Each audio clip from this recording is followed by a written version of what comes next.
আমার ভাই, আমার সন্তান, এরা সব আমার বাচ্চার মতন। এরা আমার নিজের বাচ্চা, ভাই হতে পারে সম্পর্কে, বাট ভালোবাসাটা সেরকম।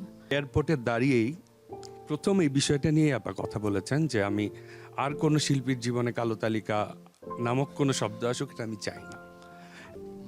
বাহ, চমৎকার। আপনি নিজে বিনোদন জগতের সাংবাদিকতা করেন, আপনি বলছিলেন সিজিএফবির কথা বলেছেন। আপনার দৃষ্টি দিয়ে আপনি যখন একজন শিল্পীকে দেখেন, অদৃশ্য একটা কালো তালিকা করে তাকে বন্দি করা হয়, তার বিচরণ ক্ষেত্র থেকে তাকে সরিয়ে নেওয়া হয়, একরকম গলা টিপে তার শিল্পী সত্তার হত্যার চেষ্টা করা হয়। শুধু তাই না, শেষ পর্যন্ত পরিস্থিতি পরিণতি এমন পৌঁছায় যে তিনি নিজ গৃহ ত্যাগ বা নিজ মাতৃভূমি ত্যাগ করতে বাধ্য হন। হয় তুমি মরবে, নয় তুমি চলে যাবে, এমন একটি পরিণতি নিয়ে দাঁড় করানো হয়। এই বাস্তবতার মূল্যায়ন, ইন্ডাস্ট্রির এই মূল্যায়নটাকে আপনি কিভাবে ব্যাখ্যা করবেন? কারণ এখন পরিবর্তিত পরিস্থিতি, আমরা কি আবার কিছু মানুষকে এমন গলা টিপে ধরতে দেখবো, কিছু মানুষকে আবার এরকম শ্বাসরোধ করতে দেখবো, নাকি আমরা সত্যি চাই পুরো পরিবেশ পরিস্থিতি পরিবর্তন আসুক? কি হতে যাচ্ছে? জুবায়ের, আপনি নিশ্চয়ই আপার কামব্যাকটা দেখেছেন।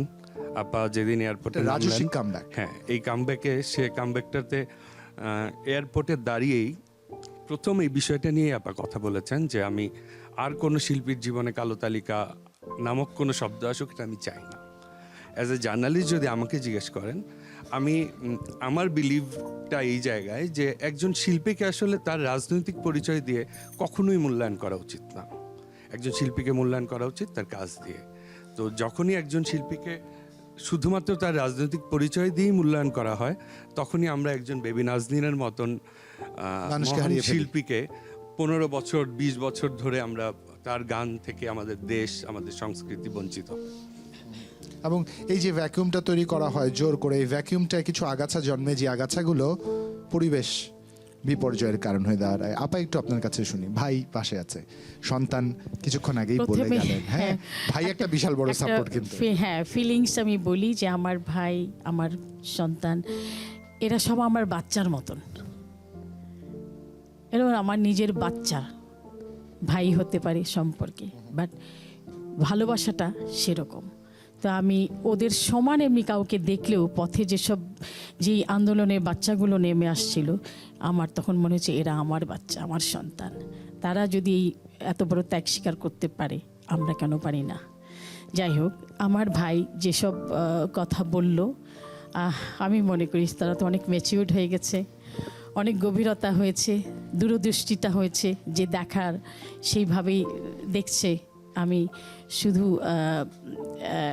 অনুভব করছি এবং স্রষ্টার কাছে কৃতজ্ঞতা জানাচ্ছি যে আমি এমন ভাইও পেয়েছি। সৌভাগ্য আমার। Tamim, if there is anything that you haven't been able to say to baby Naznin, কিছু যদি এমন থাকে। একটা জিনিস আমি সেটাই বলতে চাই, যে কথাটা আপা এয়ারপোর্টে দাঁড়িয়ে বলল, যে এটা আপার বিলিভ, আমাদের সবার বিলিভ, এবং জার্নালিস্ট কমিউনিটির, কালচারাল জার্নালিস্ট কমিউনিটির একটা বড় অংশ এই বিলিফটা তাদের মধ্যে ক্যারি করে। সেটা হচ্ছে যে একজন মানুষের রাজনৈতিক পরিচয় থাকবে, সে তার মতো করেই রাজনীতিটা করবে, কিন্তু তার রাজনৈতিক পরিচয়কে কেন্দ্র করে যেন তাকে কালো তালিকাভুক্ত করা না হয়, তাকে যেন তার কাছ থেকে বাধা দেয়া না হয়। আপা যে বিলিফটা আমাদের সবার মধ্যে ছড়িয়ে দিয়েছেন, এইটা আমি আশা করি যে সবার মধ্যে ছড়িয়ে যাবে আপার মধ্যে থেকেই। অ্যান্ড আপার সবাইকে নিয়ে ভালো থাকার যে একটা মানসিকতা, সেই জায়গাটা আসলে, যেমন আপার রোজার এই পুরো মাসটা ধরে, এটা এভাবে বলা ঠিক হচ্ছে কিনা, যে আপা একটু খুঁজতে চেষ্টা করেছেন যে শিল্পীদের মধ্যে একটু ভাগ্যবঞ্চিত কারা আছেন, শিল্পীদের মধ্যে একটু কষ্টে কারা আছেন।